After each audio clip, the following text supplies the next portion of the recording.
మన ఇతిహాసములు ఈ ఒక్క శ్లోకం చాలు.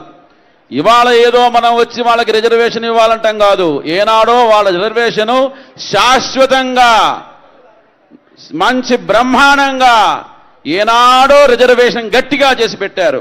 కాబట్టి ఆ నదుల్ని ఇక్కడ ఆవాహన చేసి మనం ఎంత యజ్ఞం చేయనియండి, ఆ స్త్రీవాచకమైన నదులని ఆవాహన చేసి పూజించి అర్చించి భావించి ఆ నీరు చల్లనిదే, ఇవి ఏవి పవిత్రం కాదు.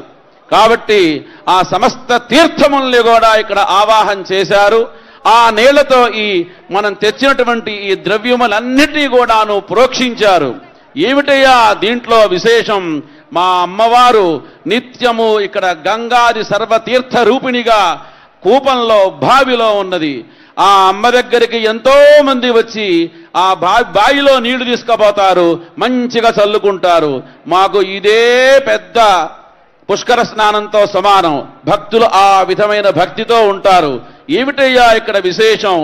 దివ్య భగవతి భగభారతి ఈశ్వరి పల్లవి రాధా సుధామణి రేణుకే రాగిణి రాధికే భోగిని భాగేశ్వరి శీల సీతేశ్వరి. అమ్మవారు ఆ శీతలా రూపంలో ఉంది.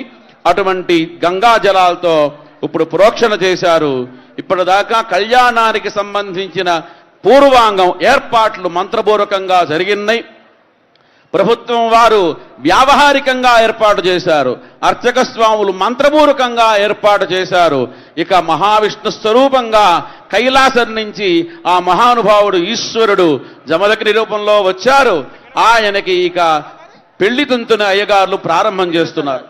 సుజీవో హవ్యామరుదశ్చుజీనాగం శుజిగుంహినోమ్యధ్వరగుంశుజిభ్యః సత్యమృతదాపాజంశుజిగన్మానశ్యుజయః పావకాః సుజవ్రతమశ్చుజర్విప్రశ్చుజిః కవిః సుదేరోజదాహుదః సుజయస్తవ శుక్రాభ్రాజంతైరతే తపజ్యోతిర్గుష్యర్చయః ఓర్ణవింద్రం స్తవామశుద్ధౌషధేన సామ్నా శుద్ధైర్ముఖైర్వా వృద్ధాంసౌ శుద్ధాజీర్వా వృణక్తో